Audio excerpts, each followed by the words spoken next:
With a seemingly infinite network of unpaved forest roads, the Cascade Mountains of the Pacific Northwest are, without question, one of our favorite places to explore. And in our experience, there's no better way to experience this rugged mountain range than to cross it. Finding ourselves in Oregon with a few days to explore after Overland Expo Pacific Northwest, we learned of a newly developed backcountry discovery route cutting through the state. And one section of this new route immediately stood out, the one that would traverse the Cascades. And so we gathered some friends and set off into the sparse, high desert ponderosa forests of Central Oregon, where we'd pick up Section 5 of the Oregon BDR. This would be an adventure marked by dramatic changes to the landscape, with some unexpected surprises along the way.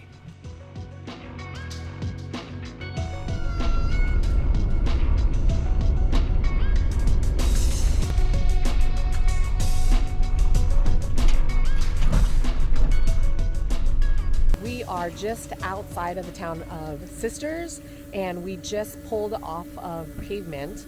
Everyone's here airing down their tires to make for a more comfortable ride. We're really excited to see what this section of the Oregon BDR has to offer, so see what we get into. All right, here's the crew we're rolling with on this trip. We got Connolly and Michelle in the Land Cruiser, and then Amy and Patrick and their two kiddos in the Jeep. Setting off, we pointed the trucks west towards the Cascades. And here, the landscape is dominated by vast ponderosa pine forests.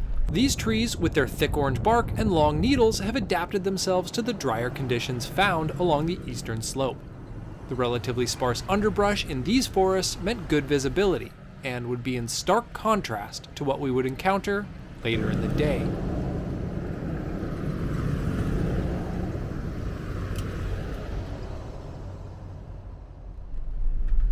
We're going to take a little spur here to the right that should take us to some caves, so let's go check that out.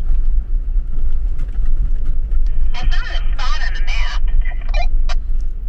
All right, we just made our first stop of the day, and we're gonna go check out some caves that are just a little bit off the main route of the BDR. So, curious to see what this looks like. Let's check it out. How they get down? Just until we get down the ladder. Why is the dirt so cold? This is a massive cave. It just keeps going and going and going. Christine, are you coming in? No. No way. Wow.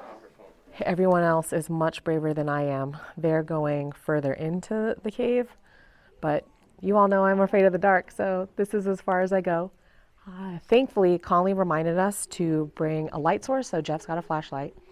But yeah, he'll let you know what he finds back there. But I'm out of here.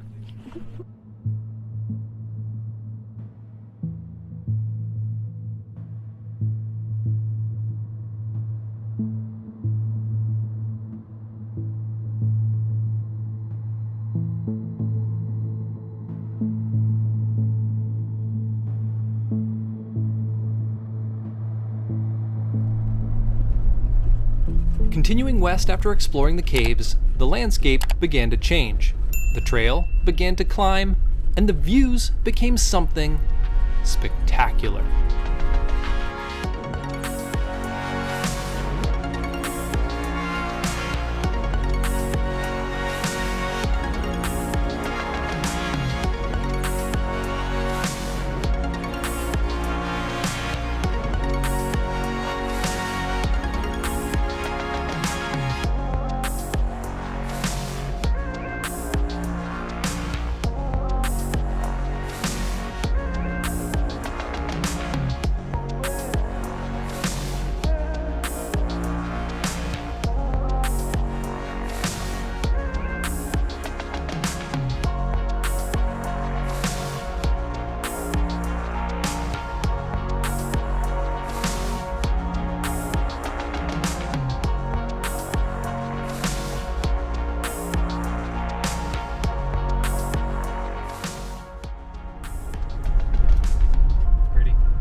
Cresting the mountains, we encountered a section of trail filled with whoops, and this proved to be a bit of a challenge for those behind us, as visibility was near zero due to some of the dustiest trail conditions any of us had ever experienced.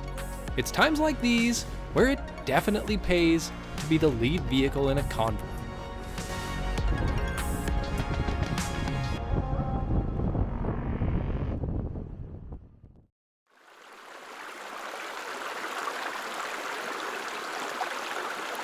All right, well, we found a camp to call home for the night. You can see behind me, we've got this little creek that is running right by. It's super nice and peaceful, and there's no one around. We've got it all to ourselves. Our campsite itself is just up a little path right here. And so we got here at about 3 o'clock in the afternoon, which was earlier than we were expecting. Section 5, we were able to make some really good progress on. A lot of the section is pretty fast, forest roads and things like that. They're smooth, you can make good time, although there are some sections with whoops and some sections with some rocks that do slow you down a little bit, so be aware of that. But I think my favorite thing about Section 5 is the fact that we start on the east side of the Cascades, and so you get those kind of more sparse forests that are around the Bend area, and then you work your way up over to the west side of the Cascades where it's super green and lush, and it reminds us of camping at home in Western Washington. So anyway, super good spot. We're just gonna relax, we're gonna enjoy the night, make a little bit of dinner, and then we'll pick up Section 5 tomorrow, finish it up, end in Detroit, and I'm really looking forward to seeing what the rest of Section 5 has to offer. But for now, I think it's time to kick back and relax a bit.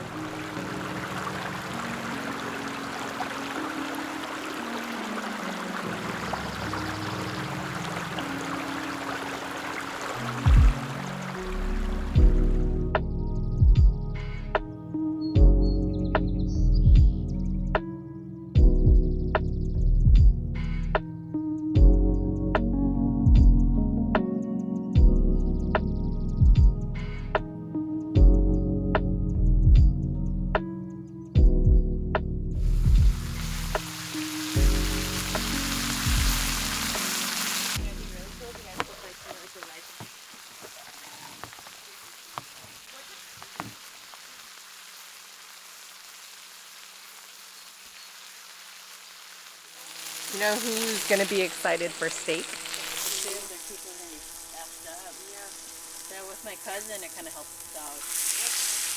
Yeah. So they tried to get me to do it, and I was like, good. I will job. Do it anyway. Yeah. Yeah. I mean, this kid comes home with like picking what he doesn't know. God, it was worth it.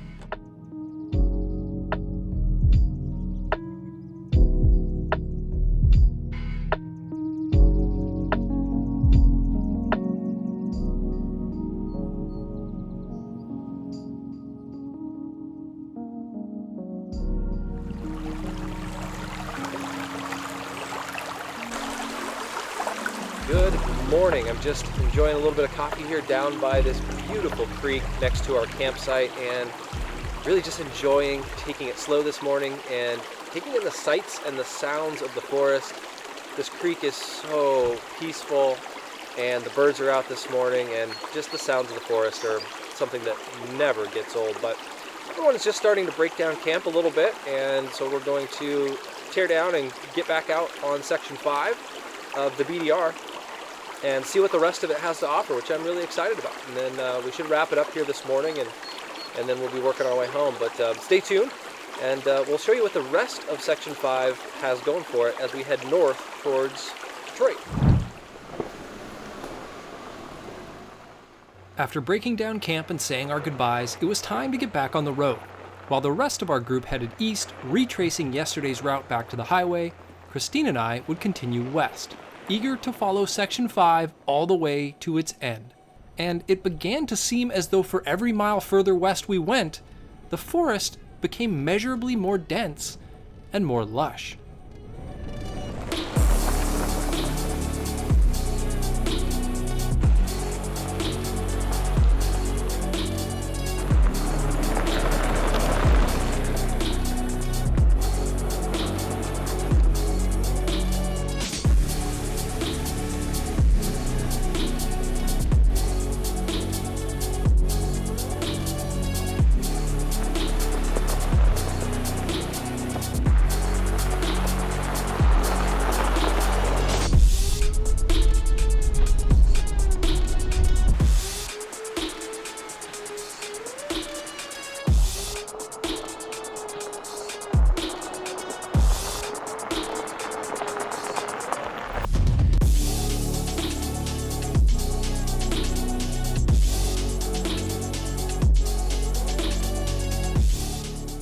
At last, we'd made it to Detroit Lake, which meant we were nearing the northernmost part of this section of the Oregon BDR.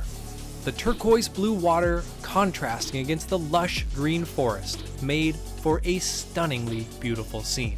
Though, as beautiful as it was off in the distance across the lake, we began to see signs of the devastating wildfire that occurred here in 2020.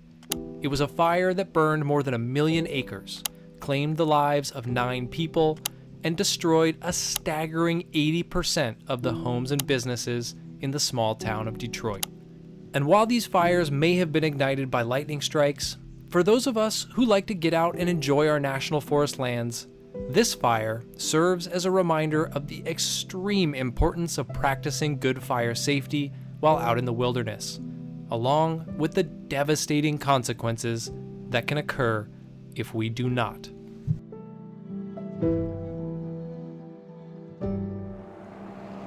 All right, well, we have made it to the end of Section 5 of the Oregon BDR. We're in the town of Detroit, so we're kind of at the official endpoint here, and it marks the end of off-pavement driving for us, so we're just adding some air to the tires here. And you know, a lot of people have actually asked us what we use to air up our tires, and we've been using a portable air compressor by a company called Viair. I think the model is an 88P, and it's worked really well for us. We don't have any affiliation with Viair, but it has worked really well. It doesn't take up a lot of space in the truck, and so yeah, we really like it. But anyway, we really enjoyed our time along Section 5. And if you enjoyed watching this video and you want to check out some other videos of our explorations around the Pacific Northwest, then be sure to check out this playlist here, because we got a ton more videos highlighting some great spots to check out in the Pacific Northwest. Thanks for watching.